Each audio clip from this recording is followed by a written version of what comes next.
You know, whitewashing really did a number on us, especially the African Americans, because we're finding out that all of these African uh, people actually were born in all of these other countries on these other continents.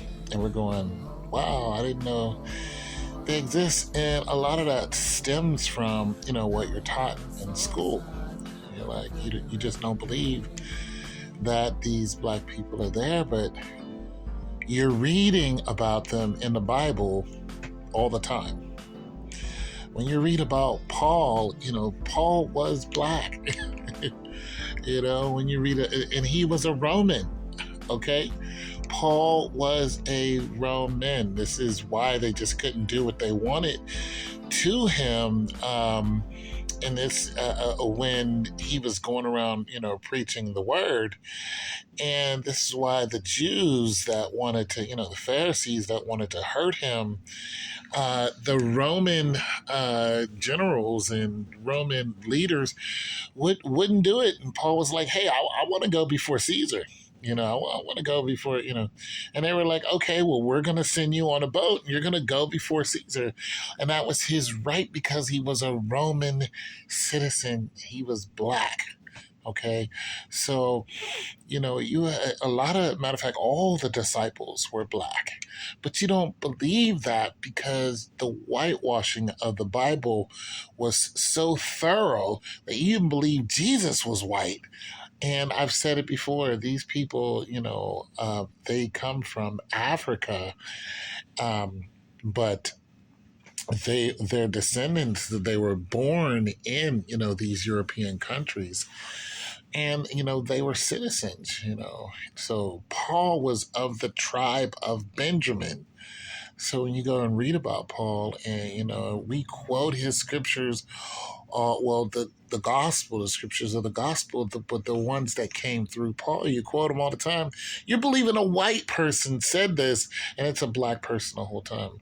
So for you who are just now going, oh my God, there are black Italians, yeah, you've been reading about them for years.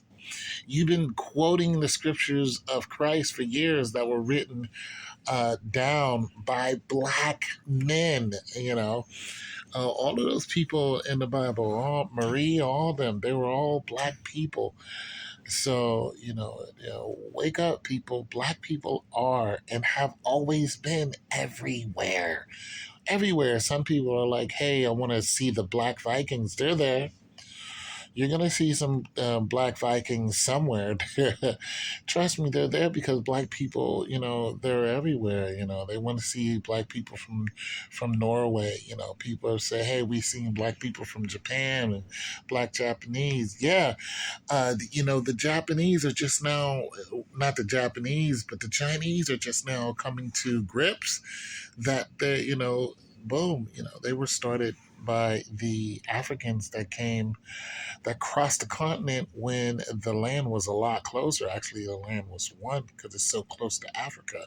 They just walked across, from one continent into another, then boom, next thing you know, you had Chinese and the Japanese the same way.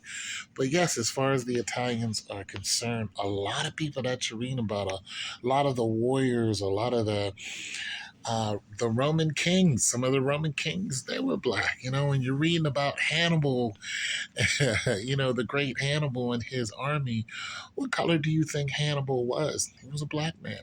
He was a Roman general. He fought against Scipio and he almost defeated Rome. He's the one that took the elephants, the war elephants, over the mountains. Lost a lot of his army by doing it, but nonetheless, he wanted to prove a point. And also, to my knowledge, the Roman king that took over, emperor at that time, that took over at that time, went and got Hannibal's bones and buried him back in Rome, and he was black. So somebody can go through history and check me on that, but I believe that he was a black Roman emperor. So yeah, now a lot of people are saying, hey, I go to Italy and they don't like me over there in Italy. Well, this has always been the case. Those, there's always been a lot of racism in some of these places, and a lot of that stems from the Bible, because you got to understand that a lot of their great artists and Michelangelo and Leonardo and all this other stuff, they want you to look at them and revere them, and things like that. And they have statues and, hey, look at the white emperor, but they don't want to tell you about the black emperors, and stuff like that. They don't want to tell you about, all the black artists that came out of there, and things along that line. So yes, there's always been whitewashing, and a lot of it stems from Italy. It comes from Rome. A lot of that whitewashing comes from there, because they don't want you to believe that Jesus was a black man. So they are very, very deep, deep, deep into racism, and it's spiritual, because they want you to believe that, hey, God is a white man, and all these events that happened, they were all of white people, and it's nowhere near the truth. There was a lot of black people. So there it is. Have a good day.